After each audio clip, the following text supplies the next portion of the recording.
In what experts see as a serious environmental threat, the Indian government has decided to go ahead with the Amarnath Yatra in occupied Kashmir. The yatra, which attracts lakhs of the Hindu pilgrims, is expected to a devastating impact on the region's fragile ecosystem. Indian police martyred a civilian in the police custody in the Pulwama district. The police tortured to death Imtiaz Ahmed Pala, a mechanic by profession, at the Litra police station of Pulwama. National Conference Vice President Umar Abdullah has acknowledged the significance of engineer Abdul Rashid's victory in the Indian parliamentary elections, saying it sends a clear message to Delhi about the aspirations of the Kashmiri people.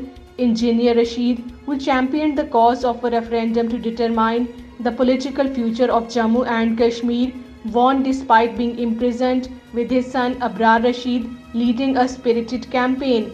Indian police arrested a 72-year-old civilian in the Poonch district. The troops arrested Munir Hussain near the line of control and took into custody in the Ghoda post in the Mankot sector of Mender subdivision, according to the police officials. People of occupied Kashmir have historically rejected India's sponsored elections, instead demanding a plebiscite to determine the territory's political future. However, with all the avenues for self-determination closed under fascist India's Modi-led regime, they have strategically participated in select constituencies to send a strong message to the BJP-led Indian government.